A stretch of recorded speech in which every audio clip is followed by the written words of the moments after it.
Hi everyone.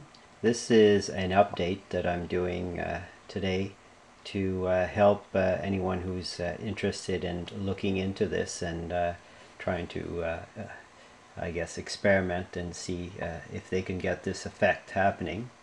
And I have some good news for the experimenters is I've been able to actually eliminate the 555 circuit for creating the pulse needed for the gate of the MOSFET and or the SG3525, the other circuit, as I noticed that my SG3525 was at pretty well 50% duty cycle, or close to it. I was at 40%, and I thought, well, let's try it with the signal generator, and it works with my signal generator, which is fixed at 50% duty cycle. So right now I have my signal generator on square wave, and I'm on the 10k hertz scale, and I'm around 15 kilohertz now at that setting. So I have a little white tab there set for that particular frequency, so I can reference back to it. So right now this is the voltage across my resistor from these meters here.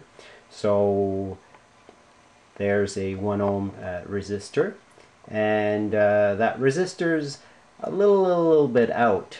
Actually, that should be actually minus, like that should be a 6 there. Actually, it's about 4 points off. So obviously it's showing a minus sign because it's sending energy back at this time right now. And I have a battery bank here that I can select different voltages as I want. So now I have 3 9-volt batteries in series. That's what I've selected, giving me a total. These batteries are a bit low, so I've got a total of 16.59 volts there. And if I disconnect the battery feed to this cap bank, the voltage is not going down because it's basically sending energy back.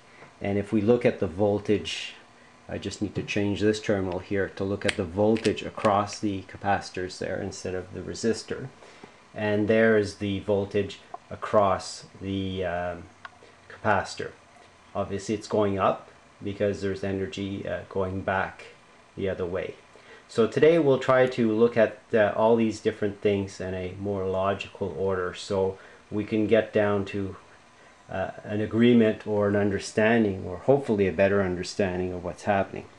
So right now my probe, this probe here, I'm using just to attach the to my breadboard here, which is here, the hot side, feeding the gate of my IRF 640 MOSFET, and the negative, the clip here, is on the negative rail here and going to the source side of the MOSFET, and the drain side of the MOSFET is here at the back, and that's that white connector there, and that's what's, you know, making the switch on the negative. And the negative from my power supply is going through this 1 ohm resistor there if I need to check things, and again it's on the negative rail of this side, and that's going as well to the source of the MOSFET there, as you can see. So it's that simple. You're just turning on and off a coil at a very specific frequency, and you have to find that frequency. And you would definitely need a signal generator to be able to find that frequency.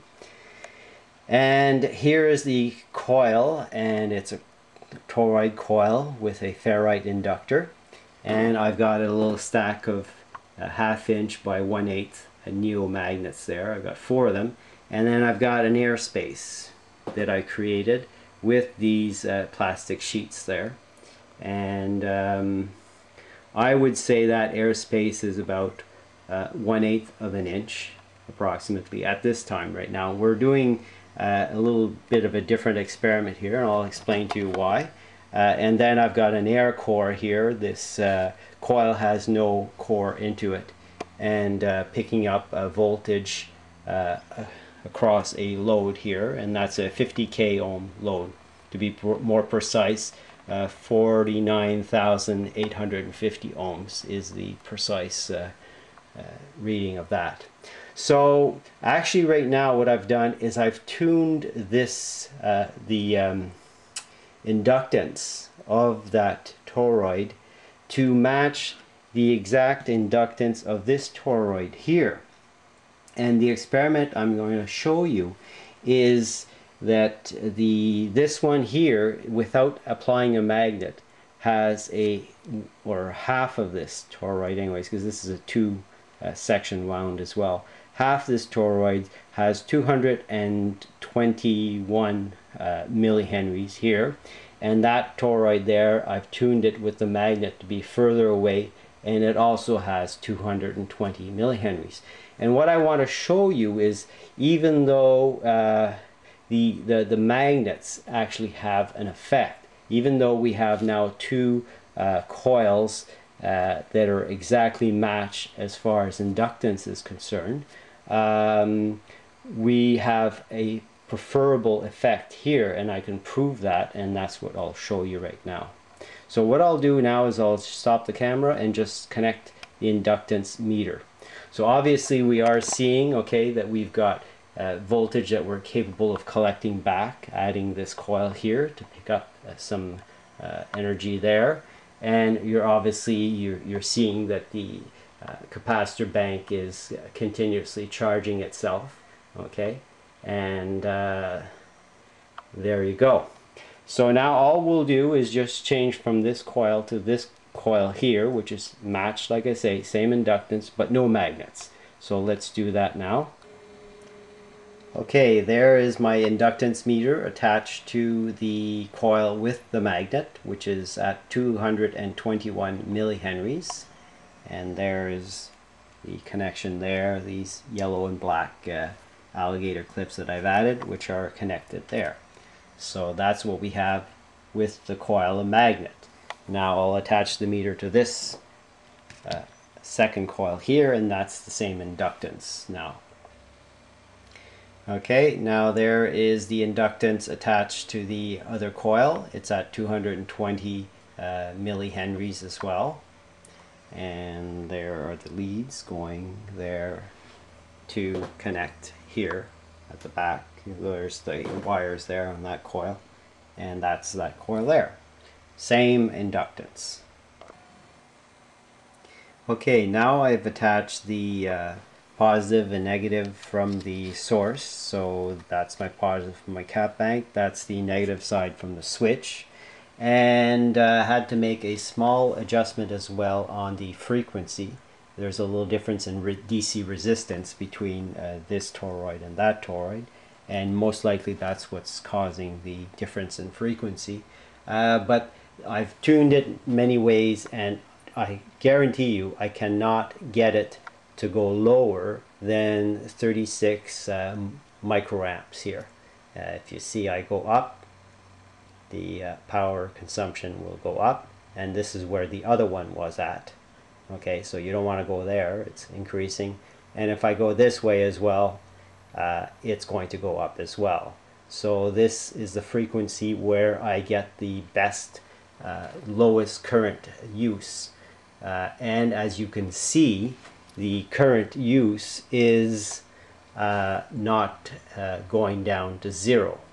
So why is that? When I have the same inductance, a little less DC resistance by about maybe 2 ohms less DC resistance than this one, and here we're using more power.